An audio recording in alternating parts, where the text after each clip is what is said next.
Hello, I'm Diana Belchase. Welcome to BookSmart.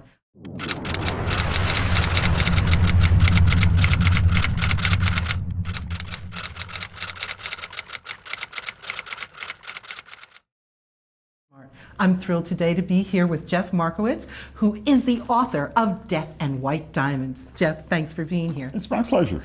So tell me about the book. Death and White Diamonds is the story of a man who isn't sure whether or not he murdered his girlfriend. How can he not be sure if he murdered his girlfriend or not? She's dead, but he's a little fuzzy on the details, so he really doesn't quite remember what happened. The only thing he knows with any certainty is that when her body is found, he's going to be the prime suspect.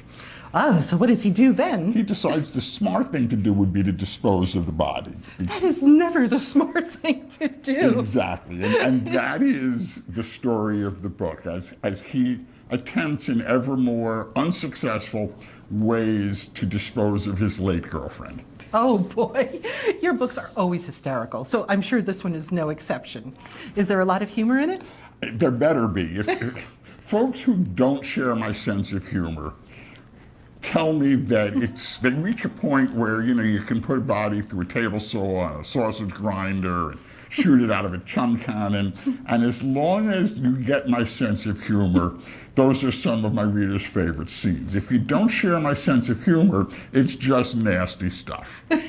Well, a lot of people must have gotten your sense of humor because this book won the Lovie Award. Yes, it did. So that's a pretty amazing thing, and your other series always have me in stitches. But I think that I have a little prejudice here because people here on this show don't really know that I'm a Jersey girl originally, and you're a Jersey guy. Yes. So maybe we've got that same sense of humor going on.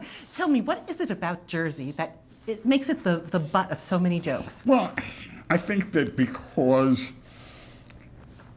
Jersey is really just the dividing line between New York City and Philadelphia. Mm-hmm. People don't really think about New Jersey as a place of its own.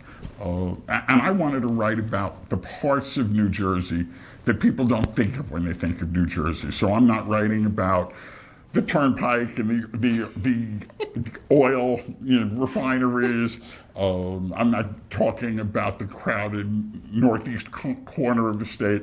I'm talking about an area that is millions of acres of pine forest that people would never associate with New Jersey. It's land that's mostly, as I say, pygmy pines and cranberry bogs, and it's a wonderful place to find a dead body.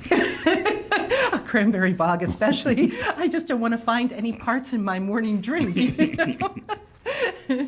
So tell me, how do you mix something as serious as murder with humor? What is the balance and the ratio there? Well, I think that my job is to entertain people.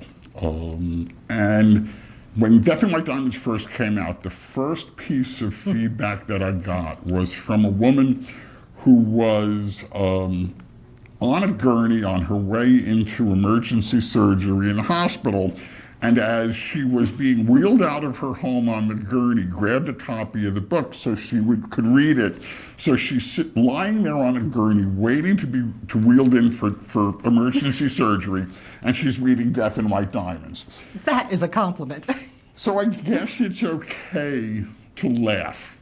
Well, I think it's always okay to laugh, but I think sometimes books can be a little bit irreverent, they get a little shticky, and there are other books that are deathly serious. What is the balance that you try to achieve? I mean, is there a formula in your head? There's not a formula, but oftentimes you hear mystery writers talk about how they've edited out a funny scene because it was getting in the way of telling the mystery.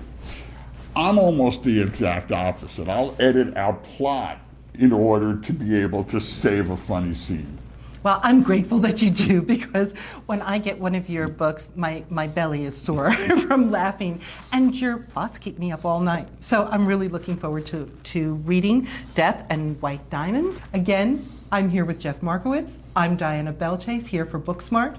Keep reading.